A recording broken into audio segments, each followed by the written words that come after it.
ॐ श्री परमात्मने नमः।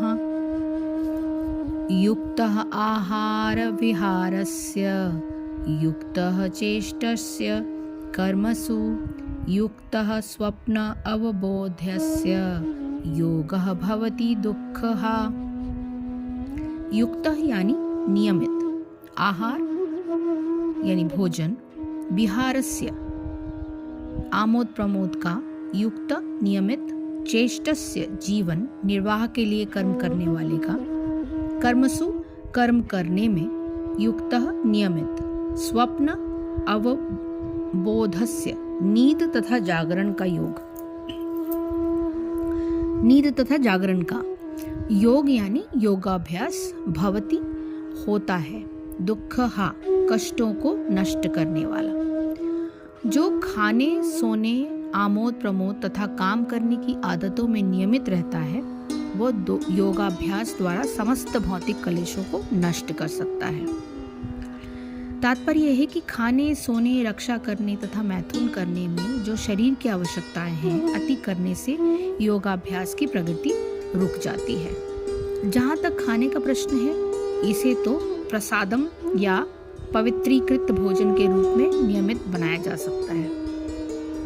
भगवत गीता के लिखे हुए शब्दों के अनुसार भगवान कृष्ण को शाक फूल फल अन्न दूध दुग्ध आदि भेंट किए जाते हैं। इस प्रकार एक कृष्ण भावना भावित व्यक्ति को ऐसा भोजन न करने का स्वतः प्रशिक्षण प्राप्त रहता है जो मनुष्य के खाने योग्य नहीं होता या कि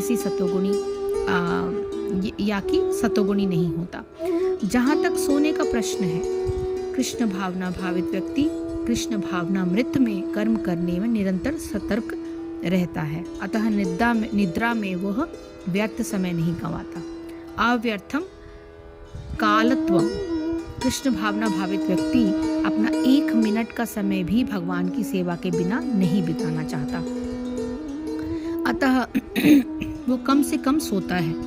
इसके आदर्श श्रील रूप गोस्वामी हैं जो कृष्ण की सेवा में निरंतर लगे रहते थे और दिन भर में 2 घंटे से अधिक नहीं सोते थे और कभी कभी तो उतना भी नहीं सो पाते थे। ठाकुर हरिदास तो अपनी माला में 3 लाख नामों का जप किया करते थे और उसके बिना न तो वो प्रसाद ग्रहण करते थे और न सोते थे। जहाँ तक कार्य का प्रश्न है, कृष्ण भावना भावित व्यक्ति ऐसा कोई भी कार्य नहीं करता जो कृष्ण से संबंधित न हो। इस प्रकार उसका कार्य सदैव नियमित रहता है और इंद्रिय तृप्ति से अदूषित।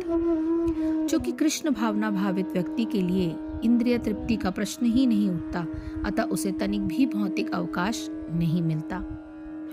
चूंकि वह अपने कार्य वचन निद्रा जागृति तथा अन्य सारे शारीरिक कार्यों में नियमित रहता है, अतः उसे कोई भौतिक दुख नहीं सताता। इस श्लोक में भगवान ये बताने की कोशिश कर रहे हैं कि दुखों का नाश करने वाला योग तो यथा योग्य आहार और विहार करने वाले का तथा कर्मों में यथा योग्य चेष्टा करने वाले का और यथा योग्य शयन करने तथा जागने वाले का ही सिद्ध होता है। योगी के लिए आहार विहार निद्रा जागृति में संतुलन आवश्यक।